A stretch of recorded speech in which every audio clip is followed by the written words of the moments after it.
عن الرجس أهل البيت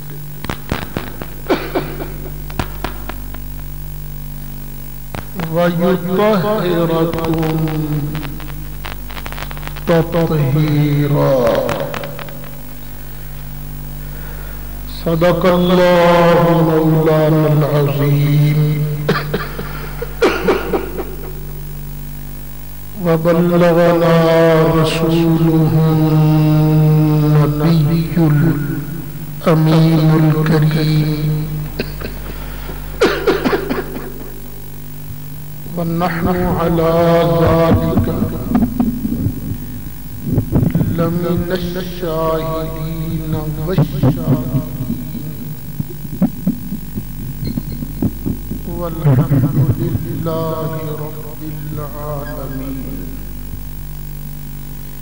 بڑی محبت سے درود شریف پڑھیے. اللہم صلی علی سیدنا و مولانا محمد وعلى آل سيدنا ومولانا محمد وبارك وسلم وصلي عليه صلاة وسلاما عليك يا رسول الله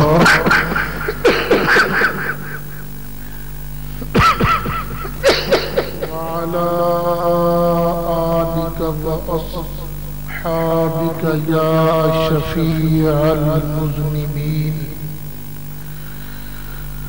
الصلاة والسلام عليك يا إمام الأنبياء والمرسلين وعلى آلك وأصحابك يا جد الحسن والحسين.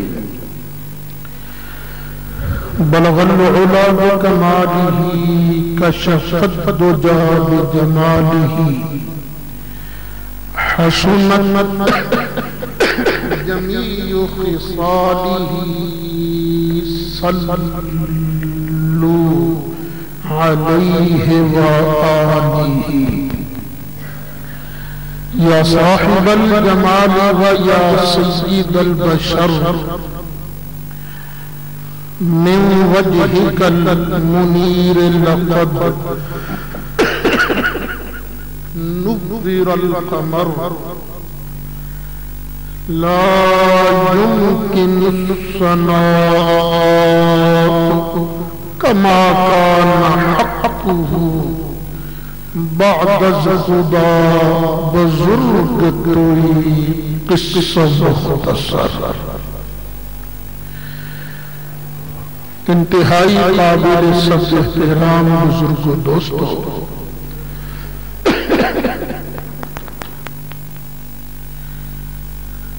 مدینہ منورہ سے تقریباً 9 میل کے فاصلے پر ایک کنواں تھا.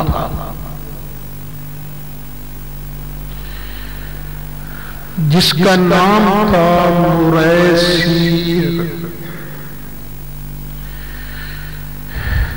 اس کے کنارے پر مشرکوں کا ایک قبیلہ آباد تھا.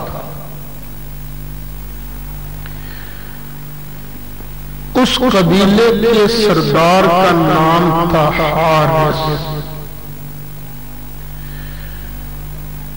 یہ مسلمانوں کا بڑا سخت دشمن تھا. یہ چاہتا تھا کہ یکدم مسلمانوں پر مدینہ طیبہ پر حملہ کر کے یہ مسلمانوں کو ختم کر دے، فنا کر دے.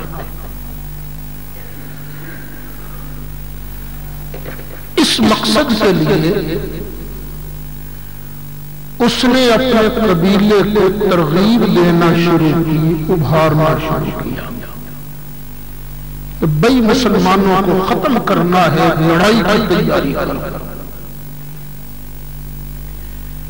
قبیلے والوں نے کہا بالکل ٹھیک ہے، ہم تیاری کرتے ہیں۔ انہوں نے مدینہ منورہ پر حملہ کرنے کے لیے، مسلمانوں کو ختم کرنے کے لیے پوری تیاری شروع کر نبی کریم علیہ السلام کو کسی نے اطلاع دی۔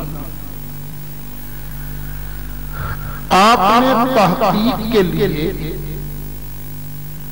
اپنے ایک صحابی جن کا نام ہے بریدہ اسلمی، ان کو تحقیق کے لیے بھیجا کہ جاؤ پتہ کر کے آؤ کیا واقعی وہاں کے حالات یہ ہیں، کیا وہ واقعی ہم پر اٹیک کرنا چاہتے ہیں، جاؤ پتہ کر کے آؤ۔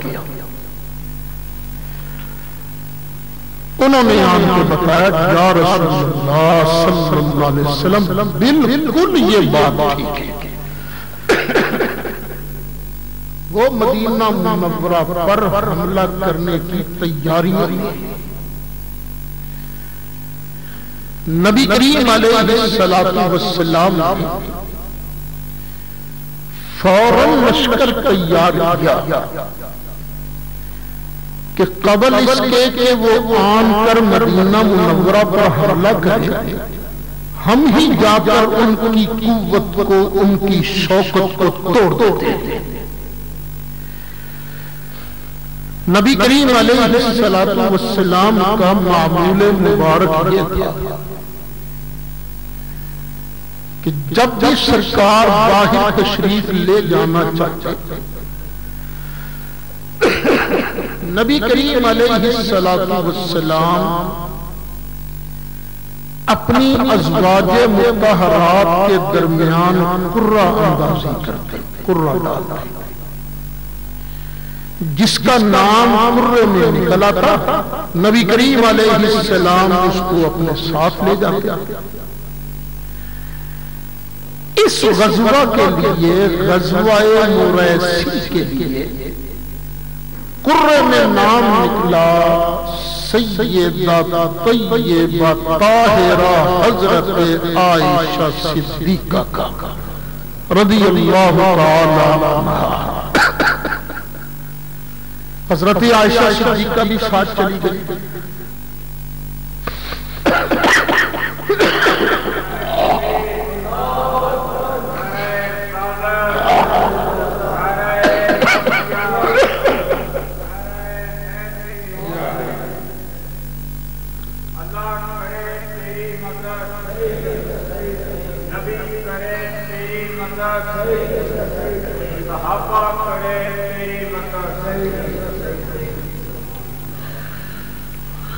دو شعبان سن 5 ہجری کو یہ لشکر مسلمانوں کا وہاں پہنچا۔ ان کی قوت، ان کی شوکت کو توڑنے کے لیے ان مشرکوں نے جب نبی کریم علیہ السلام کو اور لشکر کو آتے دیکھا، انہوں نے مسلمانوں پر تیر پھینکے، تیر اندازی شروع کی۔ مسلمانوں نے بھی جوابی حملہ کیا، تیر برسائے۔ پھر نبی کریم علیہ السلام نے فرمایا ایسے دور دور سے تیر نہ برساؤ، یکدم ان پر حملہ کرو۔ یکدم ان پر حملہ کیا گیا۔ وہ حملہ کی تاب نہ لا سکے، ان کے 10 آدمی گرفتار، 10 آدمی مارے گئے، باقی سب گرفتار ہو گئے۔ اللہ تعالیٰ نے اس فتح مبین کے نتیجے میں نبی کریم علیہ السلام کو اور صحابہ کو 2000 اونٹ، 5000 بکریاں بطور مال غنیمت عطا فرمائی۔ یعنی یہ صحابہ کے لیے بہت بڑا فگر تھا، بہت بڑی یہ دولت تھی۔ 2000 اونٹ، 5000 بکری۔ ان مشرکوں کی عورتوں کو لونڈیاں قرار دے کر یہ مسلمانوں میں تقسیم کر دیا گیا۔ وہ جو سردار تھا اس کا نام میں نے کیا بتایا؟ حارث۔ اس کی بیٹی بڑی خوبصورت تھی، اس کا نام تھا جویریہ۔ یہ حصے میں آئی حضرت ثابت کے، حضرت ثابت کے ان کے حصے میں آئی۔ جویریہ نے جب حضرت ثابت کو دیکھا تو کہنے لگی تو مجھے اپنی لونڈی نہ بنا، تو مجھ سے پیسے لے لے، میں تجھے پیسے دے دیتا ہوں، میں تجھے پیسے دے دیتی ہوں، تو میری جان چھوڑ دے۔ حضرت ثابت نے فرمایا ٹھیک ہے، مجھے پیسے دے دے، میں تجھے آزاد کر دیتا ہوں۔ اب جویریہ کے پاس وہ پیسے ہی نہیں، پیسے کہاں سے دے؟ اب اس نے ثابت کو پیسے دینے کے لیے اسی بارگاہ کا دروازہ کھٹکھٹایا جن کے خلاف اس جویریہ کے باپ نے لشکر کشی کا ارادہ کیا تھا۔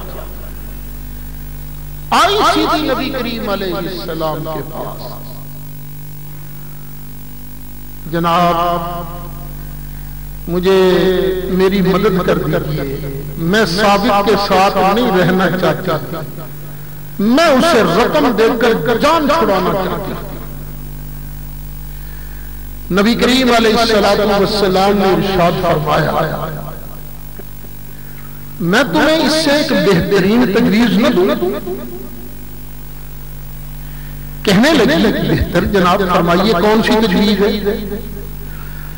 فرمایا تو نے جو رقم ثابت کو دینی ہے وہ میں تجھے دے دیتا ہوں، تو ثابت کو دے دے، پھر میں تمہیں آزاد کر دیتا ہوں،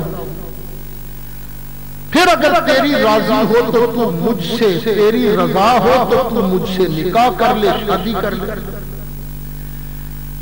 جویریہ بھی بڑی خوبصورت تھی، پر نبی کریم علیہ السلام تو اللہ کے محبوب تھے نا، اس کو اور کیا چاہیے تھا؟ کہنے لگی بالکل یا رسول اللہ، بالکل ٹھیک، اس نے ایمان قبول کیا اور نبی کریم علیہ السلام کے نکاح میں آ گئی۔ یہ جو تعدد ازدواج پر نکتہ چینی کرتے ہیں نا لوگ، وہ ذرا ٹھنڈے دل سے سنیں۔ سرکار سے نکاح ہوا، اب اس برادری کی عورتیں، اس برادری کے مرد صحابہ کی لونڈیاں اور غلام بن چکے تھے، لیکن صحابہ کرام نے فرمایا جس خاندان کے ساتھ اللہ کے رسول نے رشتہ داری قائم کر لی ہے، ہم اس خاندان کو اپنا غلام نہیں بنا سکتے، سب کو آزاد کر دیا۔ یعنی یہ ہے حضرت جویریہ ام المومنین رضی اللہ تعالی عنہا، جن کا نکاح اتنا بابرکت ہوا۔ خیر اب وہاں سے واپسی کا سفر شروع ہوا، غزوہ مریسی سے پار۔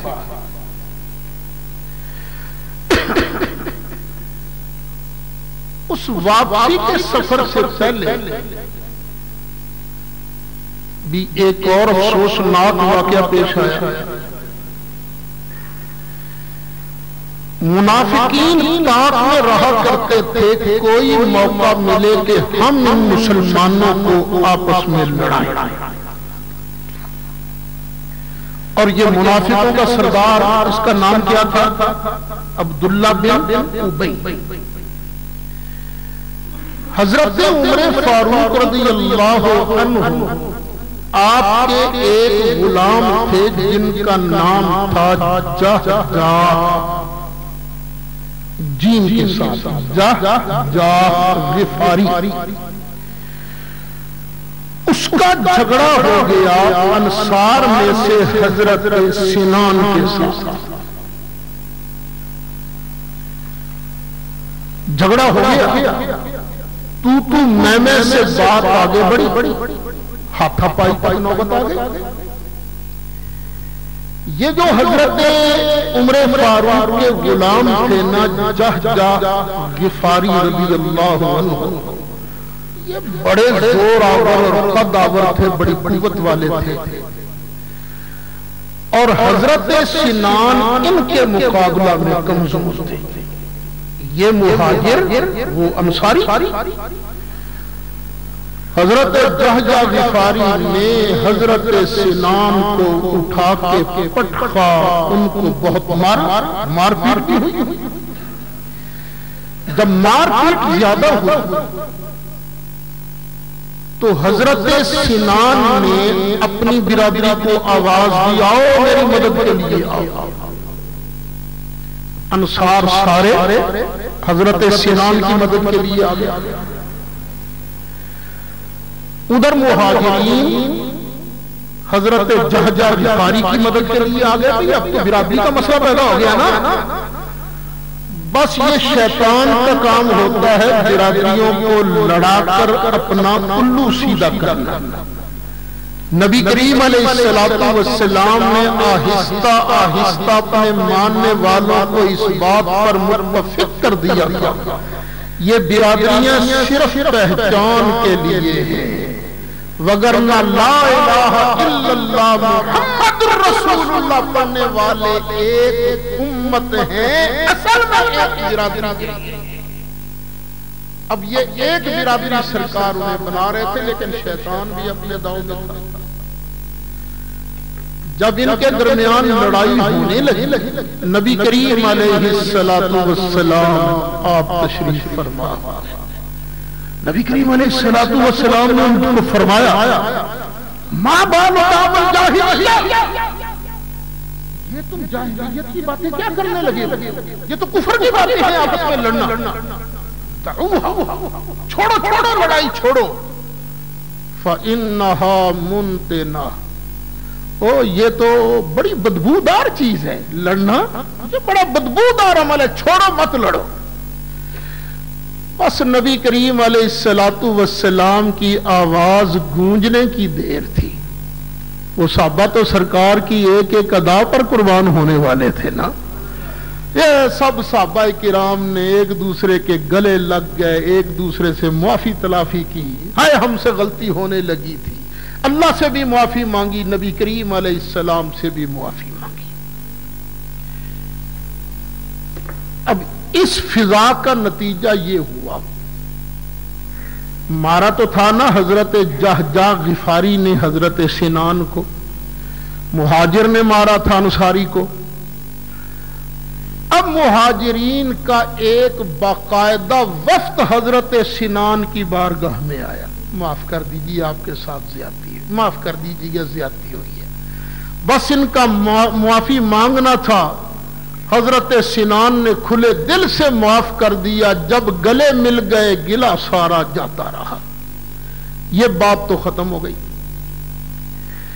لیکن وہ جو منافقوں کا سردار تھا نا عبداللہ بن ابی، وہ تو بڑی طاق میں تھا، اس نے مشورہ کرنا شروع کر دیا، انصار کو بلا بلا کر کہنے لگا، اور چڑھاؤ ان کو گلے سر پر، اور چڑھاؤ، یہ غریبڑے مہاجر، پلے ان کے شے کوئی نہیں، روٹی کھانے کے قابل نہیں، تم ان کو روٹیاں دو، تم ان کے لیے مکان دو، یہ تمہارے سر پر چڑھے ہوئے ہیں۔ اس نے اتنا بھڑکایا کہ یہاں تک اس نے کہہ دیا، چلے نا مدینہ، مدینہ شریف پہنچتے ہی جو عزت والے ہیں وہ ان ذلیلوں کو نکال باہر کریں گے، نکال باہر کریں گے۔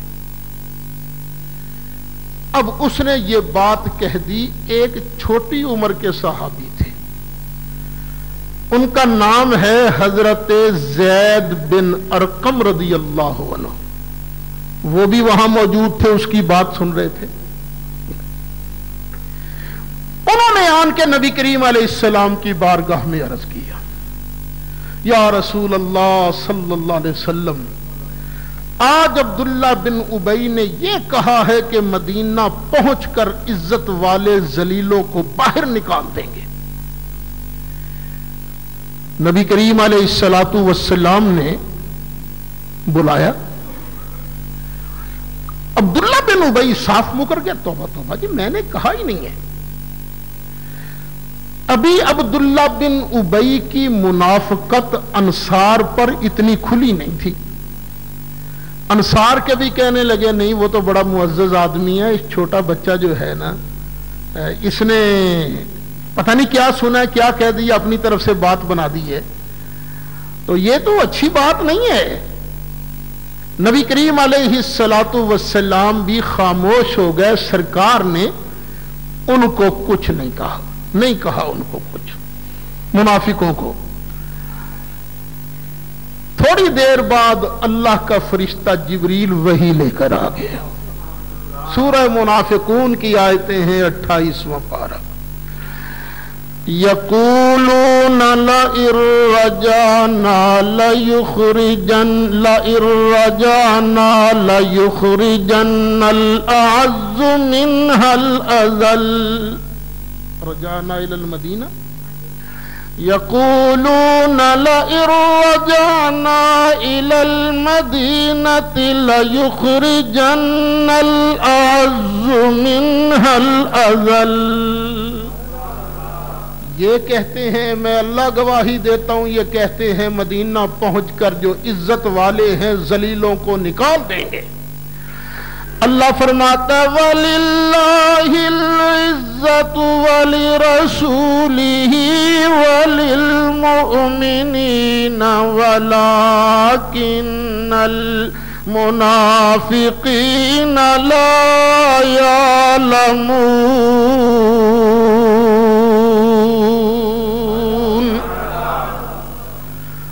اللہ کے لیے عزت ہے، یہ کہتے ہیں عزت والے ذلیلوں کو مدینہ سے نکال دیں گے، لیکن میں اللہ اعلان کرتا ہوں عزت تو اللہ کے لیے ہے، عزت تو اللہ کے رسول کے لیے ہے، وَلِلْمُؤْمِنِينَ، اور عزت تو ایمان والوں کے لیے ہے، وَلَكِنَّ الْمُنَافِقِينَ لَا يَعْلَمُونَ۔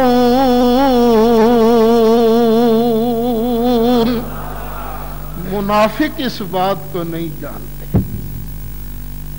آیتیں نازل ہوئیں، نبی کریم علیہ السلام نے زید بن ارقم کے دونوں کانوں کو پکڑ کے کہا، اے سچ سننے والے، کانوں والے، تیرے کانوں نے سچ سنا تھا، اللہ نے تیری تصدیق فرمائی ہے۔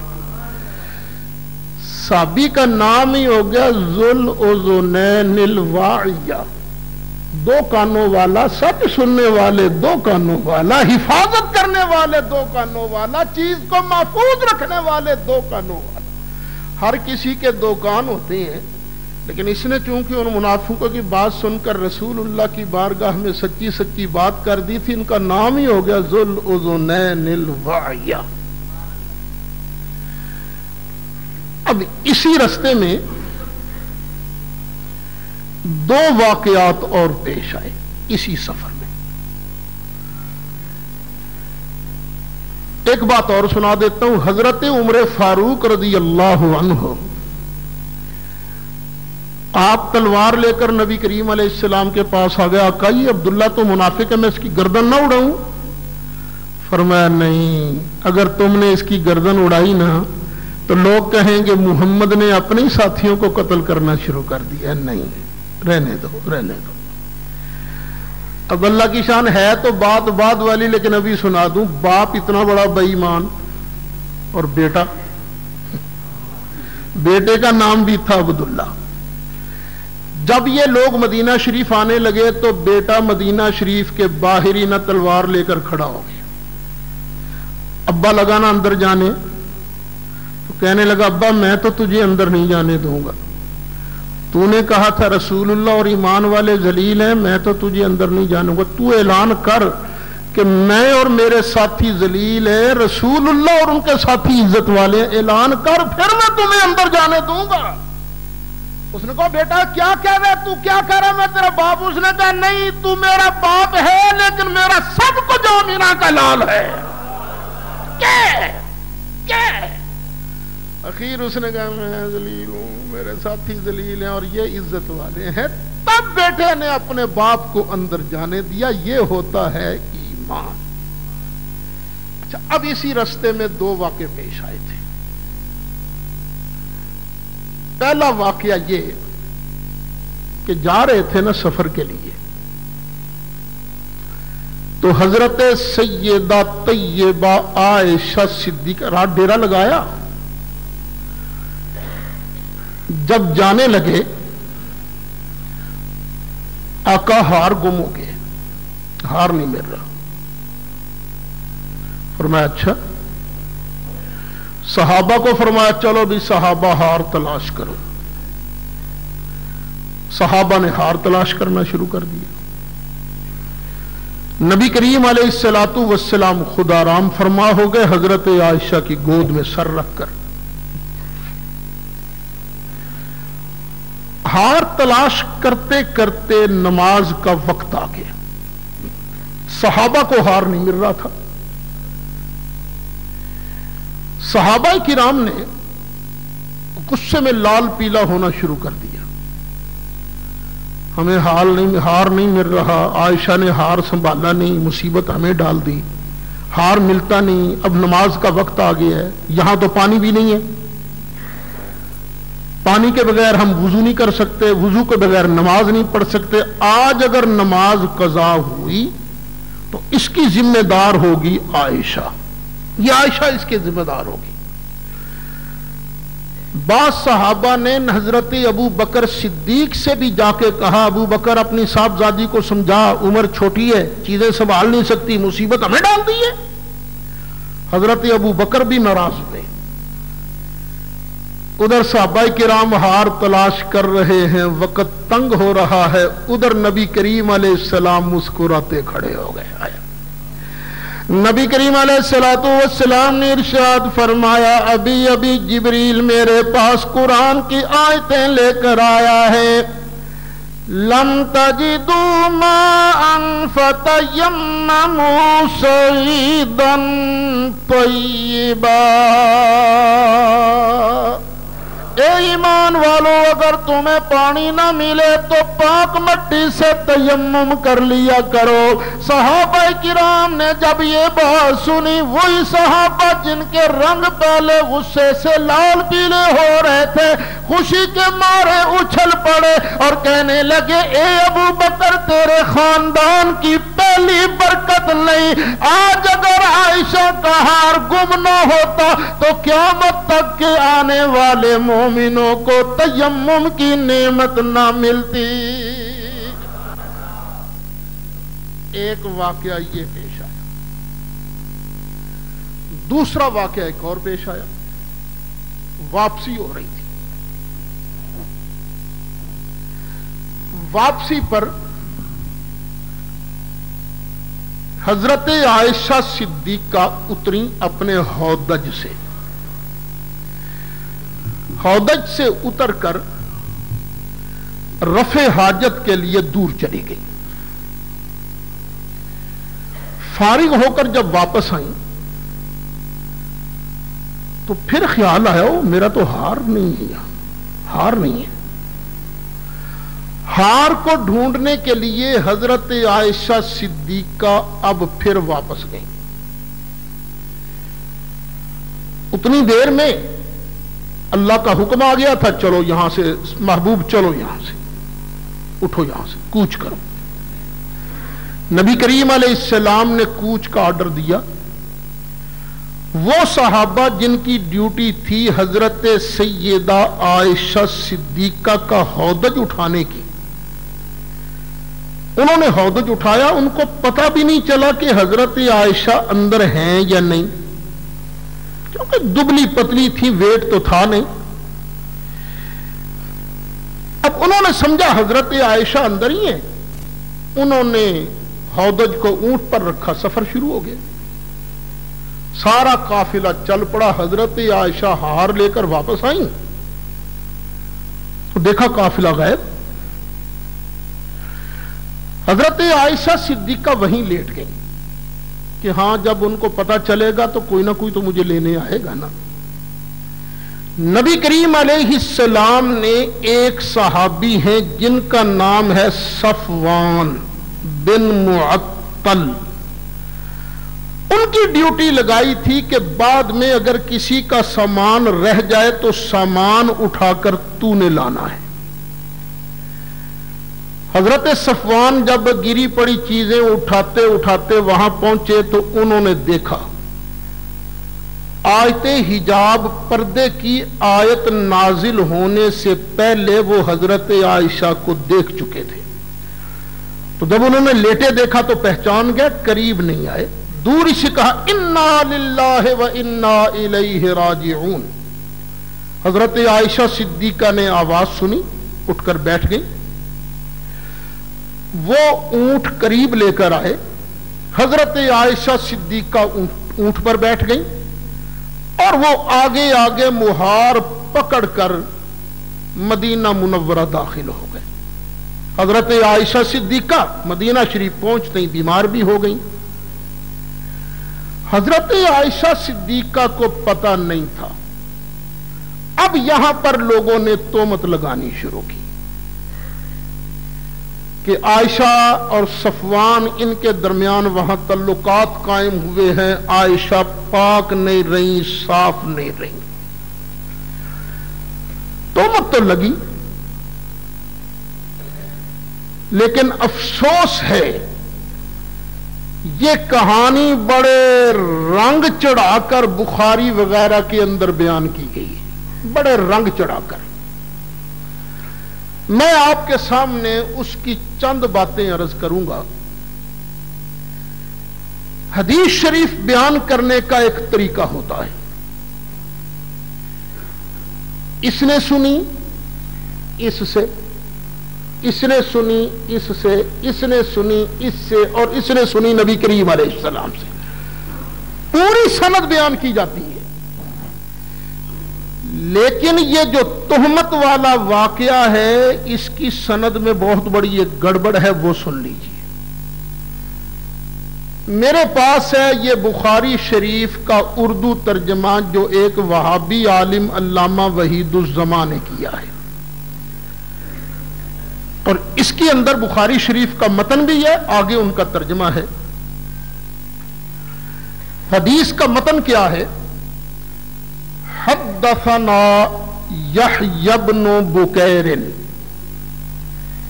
امام بخاری کہتے ہیں کہ ہم سے حدیث بیان کی ہے یحیی بن بکیر نے۔ حدثنا اللیث، وہ کہتے ہیں ہم سے حدیث بیان کی ہے لیث نے، عن یونس، لیث نے حدیث بیان کی ہے یونس سے، عن ابن شہاب بن، انہوں نے حدیث بیان کی ہے ابن شہاب سے۔ اب ہمارے تقریباً جتنے بزرگ ہیں ابن شہاب کی بڑی تعریف کرتے ہیں، ابن شہاب بہت بڑا عالم تھا، فاضل تھا، یہ تھا وہ تھا، امام تھا، بڑی تعریف کرتے ہیں۔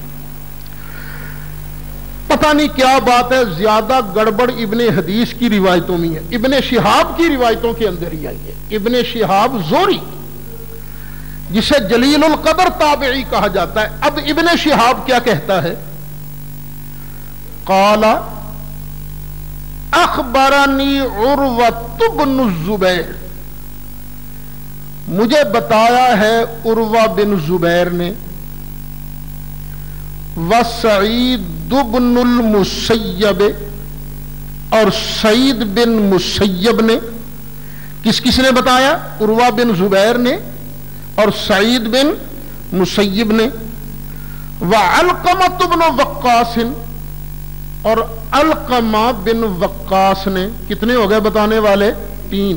چوتھا وعبید اللہ بن عبد اللہ بن عتبہ ابن مسعود، حضرت عبداللہ بن مسعود کے بیٹے عتبہ کے بیٹے عبداللہ کے بیٹے عبید اللہ نے، یعنی جو چوتھے نمبر پر عبداللہ بن مسعود کا پڑپوتا ہے، اس نے بتایا۔ کتنے بتانے والے ہیں ابن شہاب کو؟ 4۔ حدیث عائشہ تھا، حضرت عائشہ کی اس حدیث کے بارے ان چاروں نے بتایا۔ آگے کہتا ہے 2-4 سطریں چھوڑ کر، وَكُلٌّ حَدَّثَنِي طَائِفَةٌ مِّنَ الْحَدِيثِ، ساری حدیث کسی ایک نے نہیں بیان کی، ہر ایک نے حدیث کا ایک ایک ٹکڑا بیان کیا۔ اب ابن شہاب کہتا ہے میں نے ان سب ٹکڑوں کو جوڑ کر یہ کہانی تیار کی ہے۔ اب پہلا فرق دیکھ لیجئے، وہ کیا کہتے ہیں؟ میں نے سب ٹکڑوں کو جوڑ کر کہانی تیار کی ہے، پوری کہانی کسی راوی نے بیان نہیں کی۔ پہلی خرابی اس کے اندر یہ ہے۔ اب آگے سنتے جائیے، آگے خرابیاں کون ہیں؟ اس کہانی کے مطابق منافقوں نے شور مچانا شروع کر دیا، جی حضرت عائشہ پاک نہیں رہی، پاک نہیں رہی، پاک نہیں رہی۔ حضرت عائشہ صدیقہ ارشاد فرماتی ہیں، ذرا محبت سے درود شریف پڑھ لیجیے۔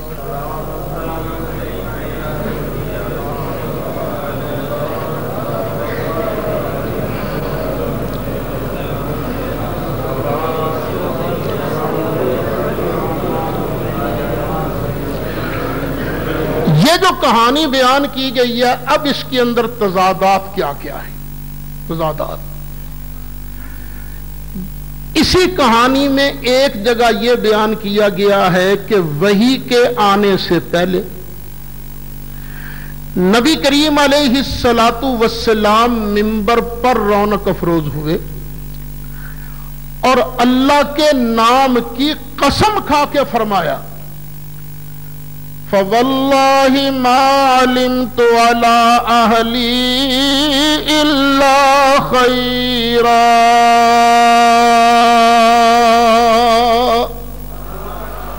اللہ کی قسم ہے میں جانتا ہوں میری بیوی پاک ہے، صاف ہے۔ اللہ کے نام کی قسم کھا کر بیان کیا جا رہا ہے منبر پر کھڑے ہو کر۔ پھر نبی کریم علیہ السلام نے اللہ کے نام کی قسم کھا کے فرمایا، جس مرد کو ملوث کیا جا رہا ہے اللہ کی قسم ہے میں جانتا ہوں وہ بھی پاک ہے، صاف ہے۔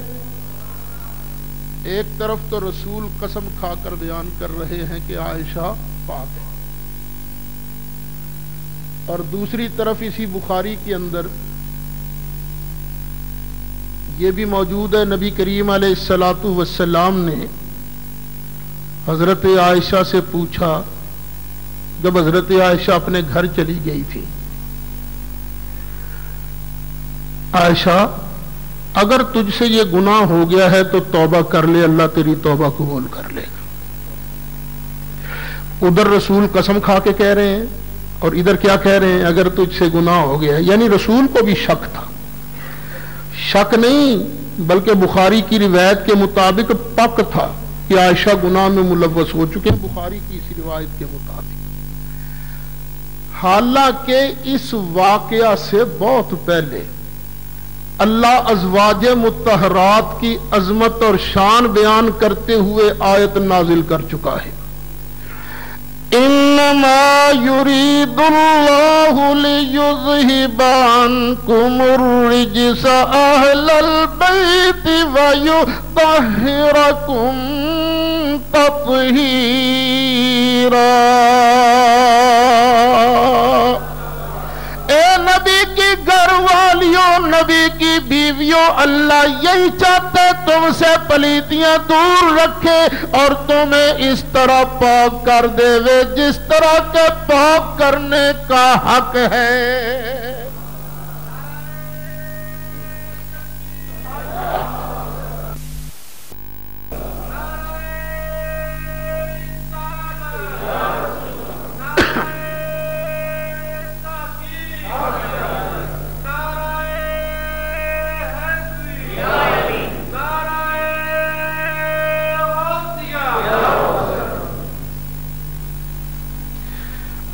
اب دیکھیے جس فنکار نے یہ کہانی تیار کی ہے نا، کس طرح شیعی نظریات کو تقویت دی جا رہی ہے.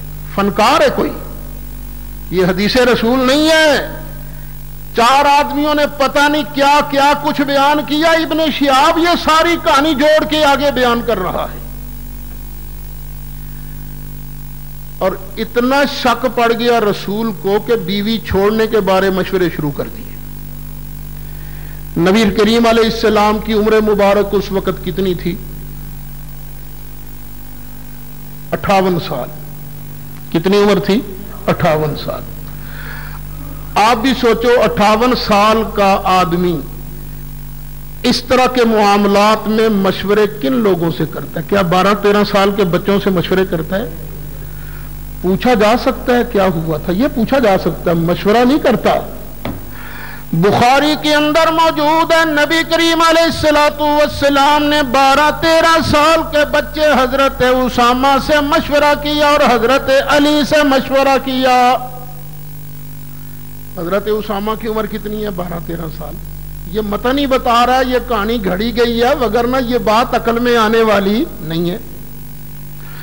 حضرت اسامہ نے عرض کیا یا رسول اللہ، صحیح بات آپ کو وہ بتا سکتا ہے جو ان کے گھر میں آنے جانے والی ہے، گھر کی نوکرانی صحیح بات بتا سکتی ہے، بریرہ سے پوچھ لیں جو لونڈی ہے. بخاری کے اندر موجود ہے. نبی کریم علیہ السلام نے حضرت عائشہ کی لونڈی حضرت بریرہ کو بلایا. بریرہ تو نے کبھی کچھ دیکھا؟ تو بریرہ کہتی ہیں نہیں آقا میں نے کبھی کوئی غلط بات نہیں دیکھی، بس عمر چھوٹی ہے نا، ایک بات دیکھی آٹا گوندھ کے سو جاتی ہیں تو بکری آن کے آٹا کھا جاتی ہے. لو جی گواہ بنایا گیا اس میں حضرت بریرہ کو. کہانی بنانے والے نے کیا کہانی سوچی، لیکن عقل یہاں کام کرنی چھوڑ گئی. یہ واقعہ ہے 5 ہجری کا 5 ہجری کا واقعہ، 5 ہجری کے اخیر کا واقعہ. حضرت بریرہ تو اس وقت حضرت عائشہ کے گھر کی لونڈی بنی نہیں. حضرت عائشہ نے تو بریرہ کو خریدا تھا فتح مکہ کے بعد 9 ہجری کے 10 ہجری کے اندر 9 کے اندر یا 10 ہجری کے اندر اور 9 اور 10 ہجری کے اندر گھر میں آنے والی لونڈی اس وقت حضرت عائشہ صدیقہ کی گواہ بن کیسے سکتی ہے؟ کہانی جوڑنے والے نے کہانی تو بنا دی، لیکن کہانی کے اندر جان ڈالنے کے لیے جس گواہ کو پیش کیا وہ گواہ بنتا ہی نہیں.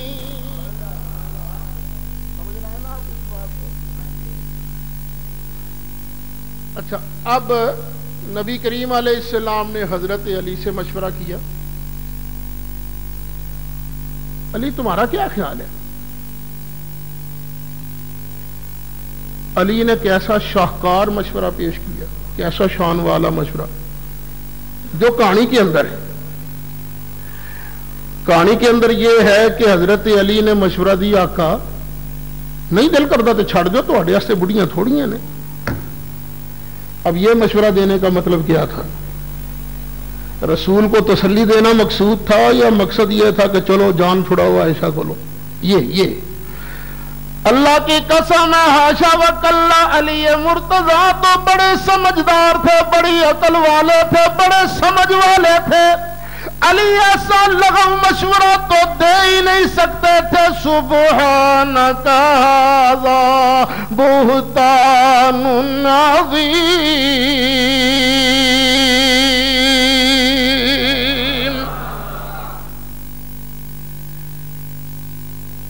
پھر اس کہانی کے اندر یہ بھی موجود ہے کہ نبی کریم علیہ السلام نے منبر پر چڑھ کر فرمایا ایک منافق ہے جس نے مجھے بڑا ہی تنگ کیا ہے اس مسئلے میں. کون ہے جو اس منافق کے مقابلہ میں میری ہیلپ کرے، میری مدد کرے؟ نبی کریم علیہ السلام اس منافق عبداللہ بن ابی کے مقابلہ میں صحابہ سے مدد مانگ رہے ہیں کہ اس نے ابھی وہی نہیں آئی، وہی آنے سے پہلے کہانی یہ کہتی ہے، بخاری یہ کہتی ہے کہ حضرت سعد بن معاذ کھڑے ہو گئے رضی اللہ عنہ. آقا اگر تو وہ بندہ ہماری برادری کا ہے تو میں اسے قتل کرتا ہوں، اگر دوسری برادری کا ہے، انصار میں بھی تو دو گروپ تھے نا، اوس اور خزرج. آقا اگر دوسری برادری کا ہے تو پھر بھی اس سے مقابلہ کرنے کے لیے تیار ہے. یہ کون کہہ رہا ہے؟ سعد بن معاذ رضی اللہ عنہ. جواب میں غصے سے سعد بن عبادہ کھڑے ہو گئے، کہنے لگے اوے سعد، یہ بخاری ہے، اوے سعد تجھے پتہ ہے نا وہ ہماری برادری کا ہے، اس لیے تو اسے قتل کرنے کی بات کر رہا ہے، اللہ کی قسم ہے تو منافق ہے.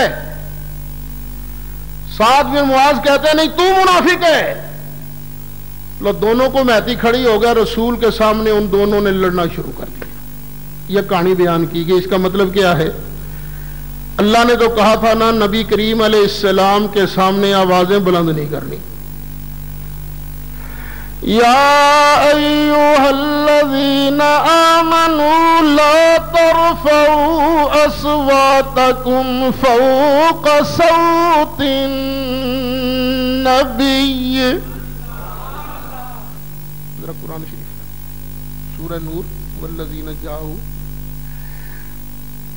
لا ترفعوا اصواتكم فوق صوت النبي ولا تجهروا له بالقول كجهر بعضكم لبعض أن تحبط أعمالكم وأنتم لا تشعرون.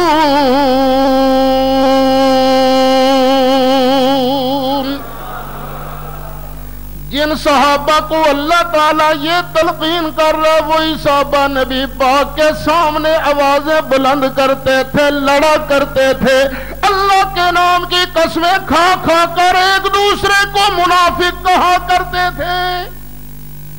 یہاں سے یہ نکلا سرکار کے سامنے. لیکن جس فنکار نے یہ کہانی تیار کی ہے نا، اس کو ایک تو یہ سمجھ نہیں آئی کہ حضرت بریرہ جو ہے یہ حضرت عائشہ کے گھر میں آئیں کب؟ فتح مکہ کے بعد 9 یا 10 ہجری میں. اور اس کو یہ بھی یاد نہیں رہا جس سعد بن معاذ کو منافق اللہ کی قسم کہہ کہہ کر کل کہلوایا جا رہا ہے، اور جو دوسرے کو اللہ کی قسم کہہ کہہ کر منافق کہہ رہے ہیں وہ اس سے پہلے اس دنیا سے پردہ ہی کر چکے تھے. حضرت سعد بن معاذ جنگ خندق کے بعد تو شہید ہو چکے تھے. وہ جو ہوا تھا نا بنو نذیر کے ساتھ مقابلہ، اس میں زخم آیا تھا اور اس کے بعد وہ شہید ہو چکے تھے، اس وقت تک زندہ. حضرت سعد بن معاذ کی شہادت ہوتی ہے 4 ہجری میں. یہ واقعہ پیش آتا ہے 5 ہجری کے اینڈ میں. اور یارو سعد بن معاذ تو دنیا میں موجود ہی نہیں تھے. ہے کس کے سامنے ماتم کروں؟ او اہل حدیث کہلوانے والوں، دنیا والوں کو یہ سبق دینے والوں کہ بخاری کا ایک ایک لفظ قرآن کے مطابق ہے. تم نے یہ سبق دے کر مرزا پرویزیوں کو پروان چڑھایا، دوسرے لوگوں کو پروان چڑھایا کہ بخاری کے اندر یہ غلطیاں. بخاری کے اندر غلطی کا مطلب یہ ہے کہ دین کے اندر غلطی. اللہ کی قسم ہے دین کے اندر غلطی کوئی نہیں. اللہ کی واحد کتاب ہے قرآن. قرآن اللہ کی کتاب ہے، ایسی کتاب ہے جس کے اندر ذالک الکتاب لا ریب فیہ.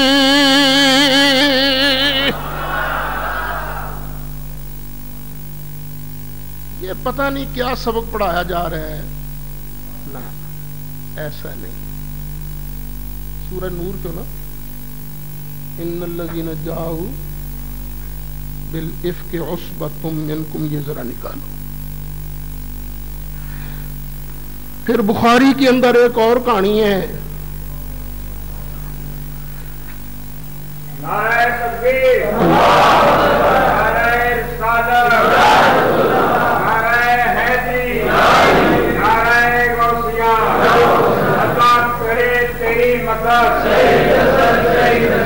علی کرے تیری مدد، صحابہ کرے تیری مدد، منارے سلام۔ بخاری کے اندر یہ بھی موجود ہے کہ یہ تہمت کو ہوا دینے والوں میں حضرت حسان بن ثابت پیش تھے۔ کون پیش تھے؟ حضرت حسان بن ثابت، ایک حضرت مستح، ایک حضرت زینب ام المومنین کی بہن حمنہ، یہ تین پیش تھے۔ اصل بات پھیلانے والا کون تھا؟ عبداللہ بن ابی۔ اصل وہ تھا جس کے خلاف رسول نے مدد مانگی تھی۔ بخاری کہتی ہے ان تینوں کو اس الزام تراشی کے جرم میں 80 کوڑے لگائے گئے، 80 کوڑے۔ اور جو عبداللہ بن ابی تھا اس کو کچھ نہیں کہا گیا۔ اب بتاؤ، جس کا اصل قصور تھا اس کو رسول سزا نہ دے وے اور جو چھوٹے چھوٹے ہیں ان کو سزا دے وے، کیا یہ اسلام کا قانون ہے؟ نہیں۔ اسلام کا قانون تو یہ ہے کہ ایک سردار کی، ایک بڑی برادری کی عورت جس کا نام ہے فاطمہ، اس نے چوری کی، چوری ثابت ہو گئی۔ نبی کریم علیہ السلام نے ارشاد فرمایا اس کے ہاتھ کاٹ دو۔ اب لوگوں نے نبی کریم علیہ السلام کے پاس سفارشیں کرانی شروع کر دی، یا رسول اللہ جرمانہ کر دیا جائے، ہاتھ نہ کاٹا جائے۔ نبی کریم علیہ السلام جلال کے عالم میں منبر پر جلوہ فرما ہوئے۔ نبی کریم علیہ السلام نے ارشاد فرمایا بڑی قومیں اسی لیے تباہ ہوئی ہیں کہ ان کے بڑوں کو معاف کر دیا جاتا تھا، چھوٹوں کو سزا دی جاتی تھی۔ اے لوگوں، یہ تو دوسری برادری کی فاطمہ ہے، اگر میں مصطفیٰ کی بیٹی فاطمہ بھی چوری کر لیتی، خدا نہ خواستہ لقطعت یدہا، میں رسول اس پر بھی حد جاری کر کے ہاتھ کاٹ دیتا، کیونکہ اسلام قانون کے نفاذ میں چھوٹے بڑے کی تفریق کرتا ہی نہیں۔ یہ کیسے ہو سکتا تھا؟ وہ جڑا مڈ سی انہوں چھڑ دیتا جانا، نہیں یہ دی برادری زیادہ ہے، یہ کیا کر اس کی برادری بڑی ہے نا، اس لیے اس کو سزا نہیں دیتی۔ حسان بیچارہ گڑی بڑا ہے، اس کو سزا دو۔ سبحانک ھذا بہتان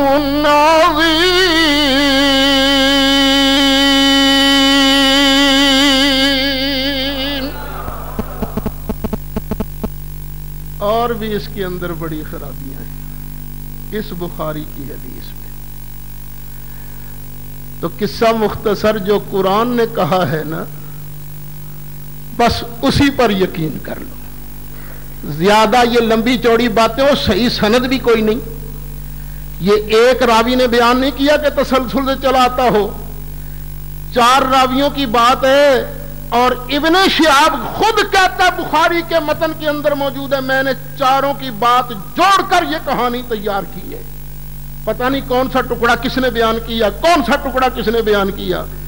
اور ظاہر ہے کہانی جوڑتے وقت مثالیں بھی تو لگتے ہیں نا، حدیثوں میں مثالیں نہیں لگنے چاہیے۔ حدیث وہی ہے جس کے بارے آنکھیں بند کر کے بندہ کہہ سکتا ہے یہی فرمان رسول ہے۔ چلو تواتر نہ صحیح، کم از کم ظن غالب تو ہونا، جس کے بارے ظن غالب یہ ہو میں اس کو حدیث ماننے کے لیے تیار نہیں۔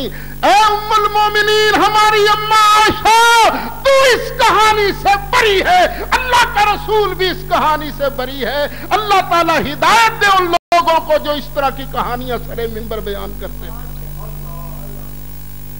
اب قرآن سن لیجئے، قرآن کیا فرماتا ہے۔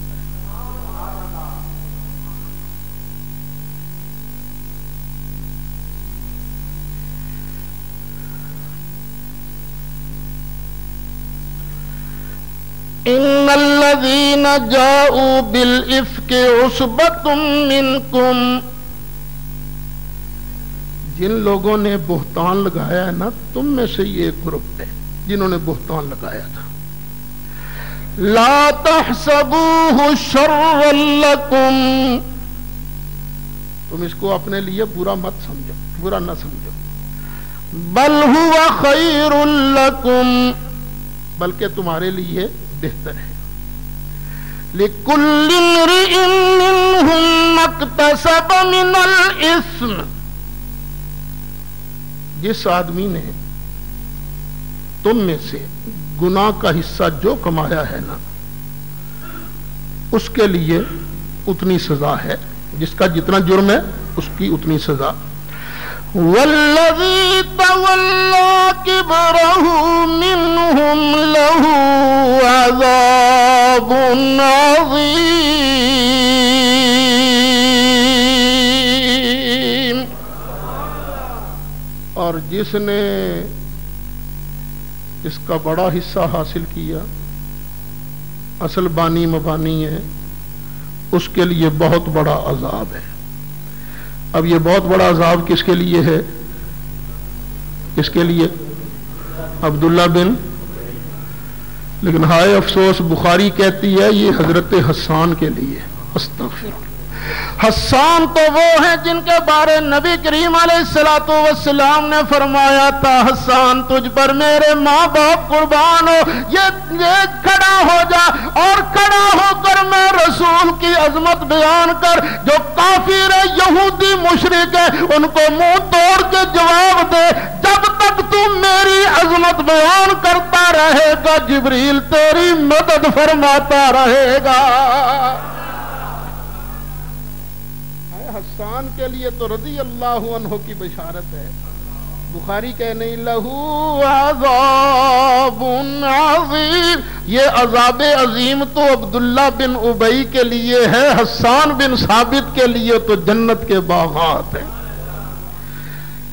لولا اذ سمعتموه ظن المؤمنین والمؤمنات بانفسهم خیرا.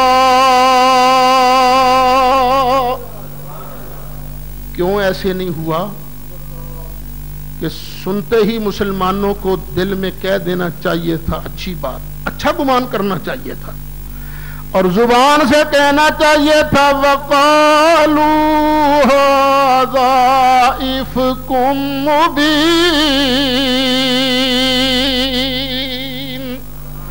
اور زبان سے کہنا چاہیے تھا یہ تو بہت بڑا بہتان ہے. کامل ایمان والوں پر کیا لازم تھا کہ سنتے ہی کیا کہہ دیتے هَذَا إِفْكٌ مبین، یہ بہت بڑا بہتان ہے. اب بولو علی مرتضیٰ کامل ایمان والے ہیں کہ نہیں؟ اللہ کیا کہتا ہے کامل ایمان والوں کو کیا کہنا چاہیے تھا؟ یہی ھذا افک مبین. تو علی نے کہا تھا کہ نہیں کہا تھا؟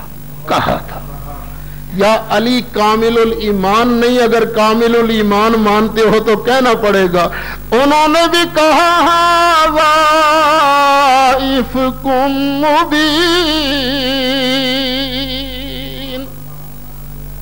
اچھا پھر اس ساری جماعت کے ہیڈ تو خود نبی کریم علیہ السلام. نبی کریم علیہ السلام نے ساری زندگی غلطی کی کوئی نہیں، ساری زندگی قرآن کی خلاف ورزی کی کوئی نہیں. وہی بات حق ہے جو موجود ہے. نبی کریم علیہ السلام نے منبر پر چڑھ کے فرمایا تھا ھذا افک مبین، اور یہ فرمایا تھا فواللہ ما علمت علی اہلی الا خیرا. اللہ کی قسم ہے میں جانتا ہوں میری بیوی پاک ہے، میری بیوی صاف ہے. اللہ فرماتا ہے کامل ایمان والوں کو پھٹ یہ کہنا چاہیے تھا لولا جاءوا علیہ باربعۃ شہداء.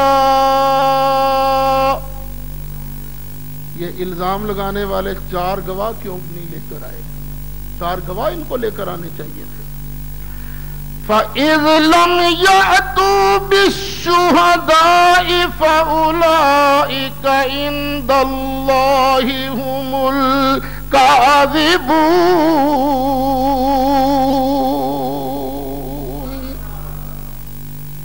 جب وہ 4 گواہ نہیں لائے اور کہتے رہے، بک بک کرتے رہے، تو وہ اللہ کے نزدیک پرلے درجے کے جھوٹے۔ قرآن سے یہی سمجھ آتا ہے کہ کچھ صحابہ سے یہ قصور ضرور سرزد ہوا کہ فٹ بولے نہیں، ہائے ھذا افک مبین، فٹ بولے نہیں۔ باقی یہ تہمت لگانے والی باتیں، حضرت حسان پر الزام لگانا، حضرت مصطح پر الزام لگانا، یہ بھی ھذا افک مبین۔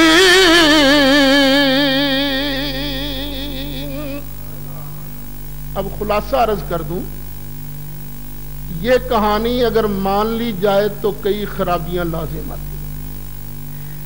ایک خرابی یہ لازم آتی ہے کہ اللہ تعالی اس واقعہ سے بہت پہلے آیت تطہیر اتار چکا تھا، اور قرآن کی روح سے، جیسے کہ میں پہلے کئی بار بیان کر چکا ہوں، قرآن نے اصل میں کن لوگوں کے پاک ہونے کا اعلان کیا ہے؟ نبی پاک کی بیویوں کا، کہ نبی پاک کی بیویاں اہل بیت ہیں۔ رسول نے خود اپنی دعا سے حضرت علی، حضرت فاطمہ زہرا، مولا حسن حسین کو اس آیت میں شامل کیا تھا، وگرنہ اللہ نے کن کو شامل کیا ہے؟ نبی پاک کی بیویوں کو۔ رسول کو پتہ نہیں تھا میری بیویوں کو تو اللہ پاک کر چکا ہے۔ اچھا پھر سوچو، اگر رسول کو 1 منٹ کے لیے بھی عائشہ پر شک ہوا تھا تو پھر رسول نبی نہیں رہتے۔ یہ نہیں سوچتے نشانہ لگ کہاں رہا ہے۔ رسول بیان کرتے ہیں، جب حضرت عائشہ کے ساتھ نکاح ہونے لگا تھا تو جبریل آیا تھا عائشہ کی تصویر لے کر مکہ شریف میں۔ یہ واقعہ کہاں پیش آیا؟ مدینہ شریف میں۔ جبریل نے آن کے تصویر دکھائی تھی، آقا یہ آپ کی دنیا اور جنت کی بیوی ہے۔ خدائی فیصلہ سنایا تھا، عائشہ یہ آپ کی دنیا اور جنت کی بیوی ہے۔ مکے میں تو یہ اعلان ہے، مدینے میں مشورے کرنے شروع کر دیں، میں رکھاں گے چھڑ دیں، رکھاں گے چھڑ دیں۔ اگر یہ مشوروں والی بات درست ہے تو اس کا مطلب ہے رسول کو شک تھا، پتہ نہیں عائشہ ٹھیک ہے کہ نہیں۔ تو اگر رسول چھوڑ دیتے تو کیا جنت میں عائشہ رسول کی بیوی بنتی؟ نہیں بنتی۔ تو وہ تصویر والی کہانی پھر ایسی ہے۔ ساری دنیا غلط ہو سکتی ہے، اصل بات یہ ہے آمینہ کے لال کی بات کبھی غلط ہو ہی نہیں سکتی۔ اب دوسری بات سوچو، یہ کہانی گھڑنے والا اصل میں تھا عبداللہ بن ابی۔ وہ اس کا نشانہ اصل میں کون تھا؟ اس کا نشانہ حضرت عائشہ تھیں یا اللہ کے رسول؟ حضرت عائشہ تو اس کے ساتھ تو اس کو ویر نہیں تھا، اصل اس کو دشمنی کس کے ساتھ تھی؟ نبی کریم علیہ السلام کے ساتھ، کیونکہ نبی کریم علیہ السلام اگر تشریف نہ لاتے تو وہ یثرب کا تو بادشاہ بن چکا تھا نا، تاج اس کے لیے تیار ہو چکا تھا، سرکار کے آنے کی وجہ سے اس کی چودرا دھڑم سے نیچے گر پڑی۔ اب اس کا اصل منصوبہ کیا لگتا تھا؟ رسول پہلے بتاتے رہتے تھے نبی کی بیوی کافرہ ہو سکتی ہے، بدکار نہیں ہو سکتی، کافرہ ہو سکتی ہے، بدکار نہیں ہو سکتی۔ یہ ایک تصور عام تھا، اس تصور کو وہ پکا کرنا چاہتا تھا کہ نہیں عائشہ گڑبڑ ہے، عائشہ گڑبڑ ہے۔ اگر یہ بات پکی ہو جاتی تو پھر کہتا ہے انہوں نے خود ہی تو کہا تھا بیوی کافرہ ہو سکتی ہے، بدکار نہیں ہو سکتی، تو ان کی بیوی تو ایسی نکلی، اب خود یہ کیا ہے؟ تو میاں کھل کر کے تو سبحانک ھذا بہتان عظیم۔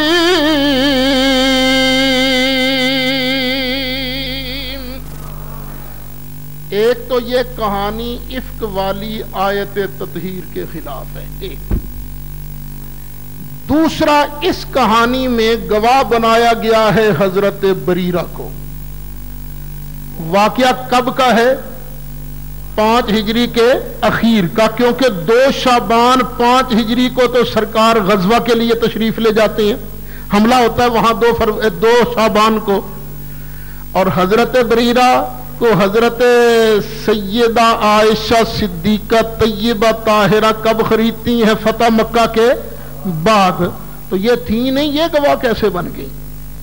تیسری خرابی کیا لازم آتی ہے؟ حضرت سعد بن معاذ کی لڑائی حضرت سعد بن عبادہ کے ساتھ، تو حضرت سعد بن معاذ اس وقت کہاں تھے؟ قبر انور میں. وہ تو پہلے ہی دفن ہو چکے تھے قبر انور میں، وہ کیسے یہاں لڑنے کے لیے آ گئے تھے؟ اتنی خرابیوں کے باوجود. اور پھر سب سے بڑی خرابی یہ ہے کہ خود ابن شہاب کہتا ہے کہ یہ میں نے ٹوٹا سنا نہیں، میں نے سارے ٹوٹے جمع کر کے اپنی طرف سے کہانی بیان کی ہے. مصطفیٰ کی اہل بیت حضرت عائشہ اس بہتان سے پاک ہیں کہ ایسی باتیں نہیں ہوئی. اتنا لگتا ہے عبداللہ بن ابی نے بک بک کی، اللہ نے قرآن کی آیتیں نازل فرما دی. گفتگو ختم کرنے سے پہلے کیونکہ 2 بج گئے ہیں، کسی بھائی کو اگر ابھی تسلی نہیں ہوئی تو بڑے آرام سے کھڑے ہو کر ابھی سوال کر سکتے. جی بیٹے.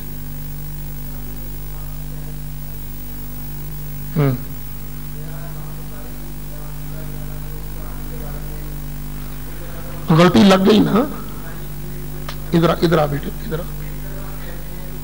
ہاں آ جا ادھر آ جا یار، بس ہو گیا نا. جی جی ہاں.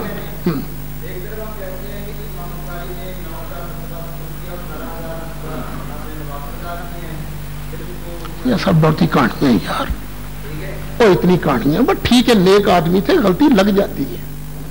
غلطی لگی ہے، انہوں نے سن لیا، کسی نے روایت بیان کر دی لیکن آگے پرکھا نہیں. ہر بات کی تہ تک پہنچنے والے تھے ابو حنیفہ.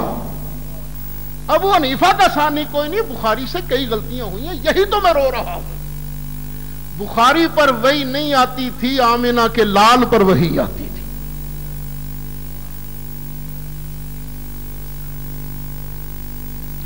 اچھا میں آپ سے ایک بات پوچھتا ہوں.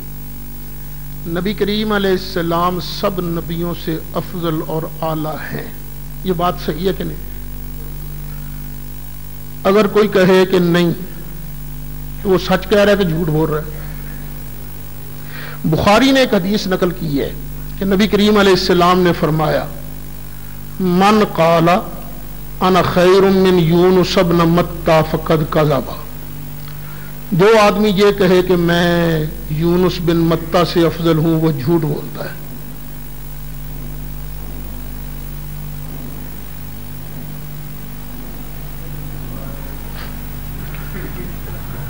بخاری نے ایک حدیث نقل کیا کہ رسول فرماتے ہیں من قال انا خیر من یونس بن متی فقد کذب. جو آدمی یہ کہے کہ میں مصطفیٰ یونس بن متی سے افضل ہوں وہ جھوٹ بولتا ہے. اب سرکار حضرت یونس سے افضل ہیں کہ نہیں؟ یار بیٹے سن لو نا میری بات. نبی کریم علیہ السلام حضرت یونس سے افضل ہیں کہ نہیں؟ پکی بات ہے یا کچھ شک ہے؟ حضرت یونس کو اللہ نے رحمت للعالمین بنایا یا آمینہ کے لال کو؟ حضرت یونس کے بارے فرمایا ما کان یونس ابا احد من رجالکم ولکن رسول اللہ وخاتم النبیین، یا ما کان محمد ابا احد من رجالکم؟ خاتم النبیین کون ہے؟ نبی کریم علیہ السلام. تو بخاری نے تو یہ حدیث بھی ٹھوک دی ہے.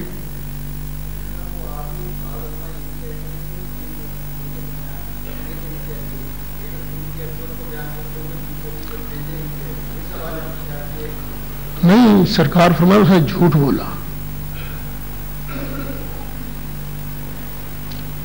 دیکھو نا، ہم حضرت یونس جب کہتے ہیں سب سے اولا والا ہمارا نبی، ہم حضرت یونس کی توہین کرتے ہیں؟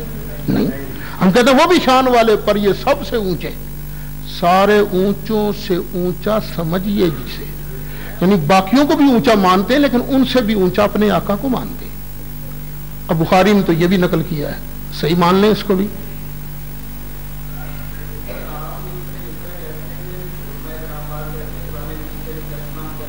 یار بیٹے بات اصول کی کرو نا. میں کہتا ہوں بخاری سے غلطیاں ہوں، میں تو یہ بات کر رہا ہوں. نہیں یہ نہیں میں کہتا. میں کہہ رہا ہوں کہ حدیث کی جتنی کتابیں ہیں ان کتابوں میں نسبتاً صحیح حدیثیں بخاری کے اندر ہیں. سب کے اندر غلطیاں ہیں. یعنی یہ ایک بہت بڑا وہابی عالم ہے ناصر الدین البانی، اس نے ترمذی، نسائی، ابو داود، ابن ماجہ، کہ صحیح حدیثوں کو الگ کیا ہے، ضعیف حدیثوں کو الگ کیا ہے. اتنی موٹی موٹی کتاب ہے، ضعیف ترمذی، ضعیف نسائی، ضعیف ابو داود، ضعیف ابن ماجہ، ضعیف حدیثیں الگ کی ہیں. تو بخاری کے اندر اگر 10-12 اس طرح کی حدیثیں نکل آئیں تو بخاری کی عظمت پر فرق نہیں پڑتا. ہم کہتے ہیں لا ریب کتاب صرف قرآن ہے، بخاری کو قرآن کا مرتبہ مت دو. حدیث پرکھنے کے لیے سند بھی دیکھو اور متن بھی دیکھو. سند کے اندر خرابی موجود ہے نا. اچھا، بخاری کو غلط کہنا یہ اچھا ہے یا رسول